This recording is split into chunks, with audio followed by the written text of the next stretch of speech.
So. All right, so good afternoon, everybody. My name is Chester Kinnick, and today I have Heather Monthie, Dr. Heather Monthie with me. So Dr. Monthie, why don't you give us a quick bio of yourself and quick background? Hi, Chet. Thank you for having me here today. My name is Heather Monthie. I have worked in technology education for about almost 20 years now. I started working with kindergartners through fifth graders, teaching them how to code and how to develop websites, that kind of thing. And then moved my way into higher education about 17 years ago or so, and worked with a lot of people who want to get their careers either started in the technology space or they want to advance their careers. They want to gain additional skills to advance their careers, either to become a technical leader or a people manager in their positions. I've worked in higher ed, like I said, for a long time, and I've done a lot of different roles, such as a program chair. I've been a dean. I've been a vice president. And right now what I am doing is I am working with a company called Offensive Security, and we do cybersecurity training specific to pen testing. And we're starting to get more into the cyber defense side. And I do a lot of different things with them. I do a lot of outreach and activities like this, but I also work with colleges and universities throughout the entire United States. Versus working with just one university. I work with all the different colleges in the United States to help them build up their cybersecurity programs so that they can have programs that offer hands-on activities for their students, so that the students, when they're ready to get a job, they can get in there and get on a keyboard day one. So you're pretty much said all the words that every college kid I've ever taught has ever wanted to do, and that's pen testing. So we're gonna concentrate on that for today. So with pen testing, what is some specific tools or software that students would want to jump into if they wanted to become a pen tester? So Cali Linux would definitely be one that I would recommend. Full disclaimer, I do work for the company that makes Cali Linux, but Cali Linux is a Linux distribution that has all of the different pen testing or ethical hacking tools built in. It's everything's right on there, everything's installed, ready to go. And so what I always suggest is just, you can go to cali.org, you can download it and create a virtual machine on your own computer, and you can run it right on your own computer. I actually have taken old computers and ones that I'm just not using anymore, and I'll just install Cali right on there directly as well. This is a couple different ways that you can do it, but go and download it, create a VM, and then just start tinkering around with it. There's, like I said, there's a ton of different tools on there. On the cali.org website, there's a ton of different documentation on how to use things and how to do different things. So Cali Linux is definitely one that I would suggest, is probably one of the major players, especially in industry. People are using it in jobs with their employers. It's definitely a skill, a tool that is used by employers. Yeah, and I can't help but piggyback off of that, because we teach Cali Linux in pretty much every class that I've ever taught for cybersecurity. It definitely is one of those tools that you really need to know upside down and sideways. Now, one of the things I loved about Cali is that they're constantly updating. It looks like they're coming out with a new version every 3 months. Do you know? Can we get some insight on that at all? Possibly? Yes. So I don't get to be in the know on that too much. I'm not on that team. But I do know that they're the group of people that work on Cali, they are dedicated to the profession of ethical hacking and pen testing. They're just very passionate about what they do, and so they're creating a tool that they want to use themselves too. So when updates and things like that are coming out, it's either a security update or maybe additional tool has been added, something like that. But we have a very great team that's really dedicated to making sure that tool works very well for what you need to be as an ethical hacker. Gotcha. So you've got prior higher ed education experience, you've got certification experience with OSCP. So which one's better? Is it the cert route, or is the college route, or which direction? Where should we go? I get asked this question a lot, right? And I try to be unbiased. With it, because I do have experience in higher ed, both at the bachelor's level, master's, and PhD level. But I've also got experience in vocational schools. So schools where you might go for anywhere between 9 months to a year and a half to get a certificate. I've also worked with boot camps. And then the company I work for right now, we offer up certifications, and then we partner up with people who offer boot camps. So I think that trying to break into cybersecurity can be very confusing because there's so many different options. Like you can literally go to school and get all the way through to a PhD, or you can go through a program, a 6-week program or 12-week or 24-week program, and have a really good start to an entry-level job in cybersecurity. So it's like, well, which one do I do? Okay. And my answer to that is that the cybersecurity profession is a profession in and of itself. It is an industry in and of itself, much like the medical field. So when somebody says to me, well, I'm interested in going into cybersecurity, I say, well, what part of cybersecurity? When somebody says that they're interested in going into the medical profession, you could be a nurse, you could work at the front desk at a doctor's office, you could work in insurance, you could work as a physical therapist, you could work in healthcare IT, you could become a neurosurgeon. Like there's so many different options, right? Well, the same is true for cybersecurity, is that there's just so many different options for you. So it really just depends on what it is that you want to do. So what I always suggest to people is to get online and look on job boards, look on Indeed, look on LinkedIn, look on all these different job boards, look at companies that you think you might like to work at and see what kind of requirements they're requiring for their cybersecurity jobs. There are a lot of companies out there that won't hire you without a bachelor's degree. So if you want to work at that company, you have it in your mind, I want to work at this company, and you need a bachelor's degree, then you need to get a bachelor's degree.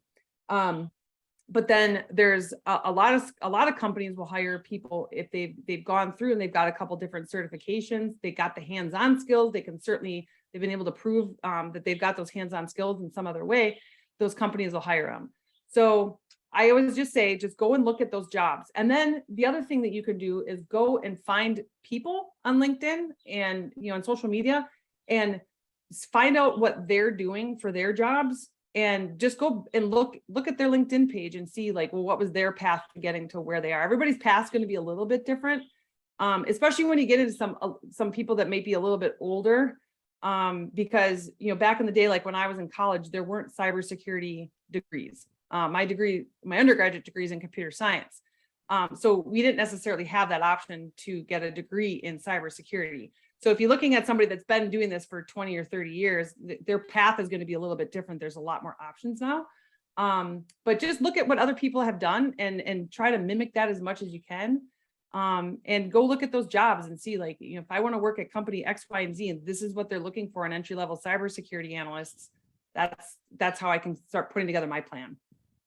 And it's interesting that you mentioned that. I've noticed that a lot of students have come up to me and they're like, well, I can go get this certification, I can go into this. And one of the things that I always tell them is, well, yeah, you can get the certification, but make sure that you know what you're talking about. It's not enough to just go get the cert, right? I constantly tease some of my students that my 10-year-old could pass some of these certifications. Doesn't mean he knows what he's talking about, right? And so you really, while certifications can definitely provide you a job place, just like college, just like anything else, you get what you put into it. All right, so the final question, which is always the biggie question, I want to become a pen tester. I want to hack computers for a living. How do I get there?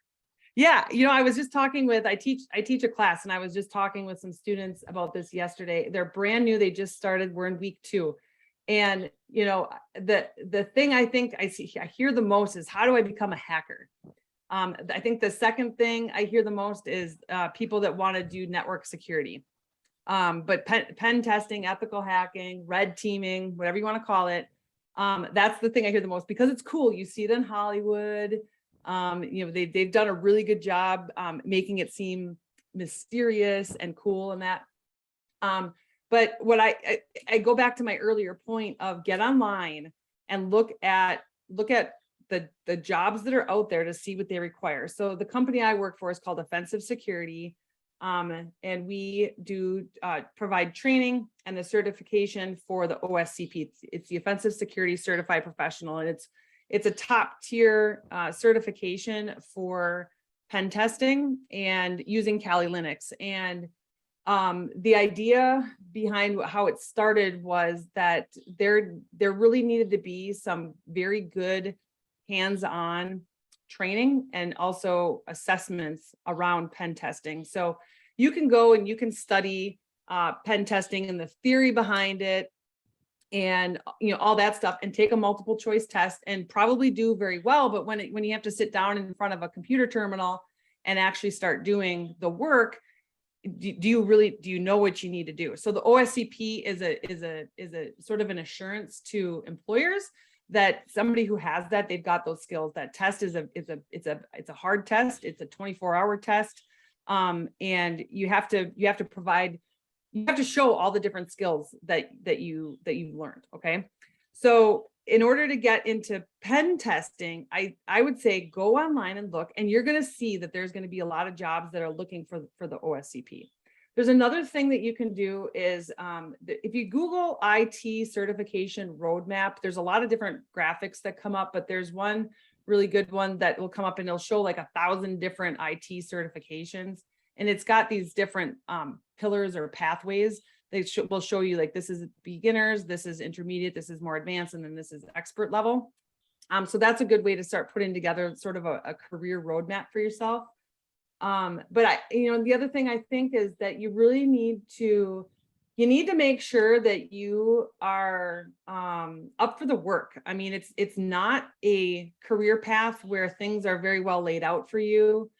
It's not a job where things are very well laid out for you. It's a lot of ambiguity, and you're looking at a system and you're trying to break through it. You're trying to get through it when you don't know anything about it. So it's not a job where you're going to get this checklist and you're like, okay, I accomplished this and I accomplished this and I accomplished this.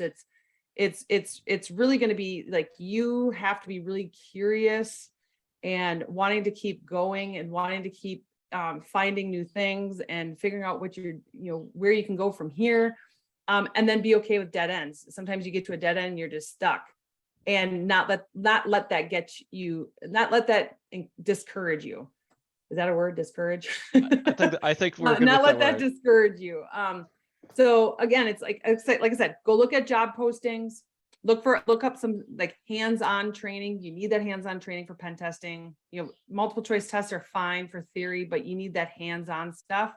But then look at your sort of your, what is often called your soft skills or your professional skills are, can you write up a good pen test report? Do you have that ability to just kind of stick to it when things are not going right? And, things like that. So there's a lot of different options, but it's not very well laid out. So just, go take a look and see what other people are doing and develop your own plan. Yeah, I can say that I have worked for many, many supervisors and people in the field, and I constantly have never heard anyone say, or I should say, never heard anyone not say, if you have the OSCP, you know how to hack. So it is definitely one of those top tier certifications for penetration testers. So much like a CISSP is considered a gold tier for cybersecurity, OSCP is definitely one of those for pen testers. So we're going to finish this off. 3 tips to anyone looking to get into cybersecurity or specifically pen testing. 3 tips. 3 tips. I would say don't give up. Make sure that you've got your reason why you want to do this. Paste it in front of you. Like, I'm looking at my computer screen right here and there's a wall behind me, and like I have goals and stuff written there behind me. So it's like, you're going to get frustrated. You're going to hit stopping points, and you got to have that right in front of your face of like, this is why I'm doing this. I want to get a better job. I want to earn more money. I want to provide for my family, whatever it is, put it up in front of you so that when you're ready to give up, you got that right in front of you. The next would be to network and meet other people in the profession and start talking like you work in cybersecurity. Start using the language. It's very easy to do when you're talking to people who already work in cybersecurity, because they kind of know what you're talking about. So networking, either you use social media, use LinkedIn, follow people on Twitter, interact with them. But then also, now that things are starting to open up, go to in-person meetups. Professional organizations will offer in-person meetups, that kind of thing, and go there and just start meeting people. And then the third thing would be to really work on your professional skills. I think that is, and sometimes called soft skills, but I like to call them your professional skills, but that's the non-technical skills. So become learn how to do well with public speaking, writing emails, writing reports, using full sentences. We're not texting, that kind of thing here. And then just being able to work on a team of people, things like that. Work on those professional skills as well, because those will really come across when you're in an job interview. Awesome. Well, thank you so much for your time, everyone. Dr. Heather Monthie, appreciate your time, and we'll get this posted as soon as possible. Thank you.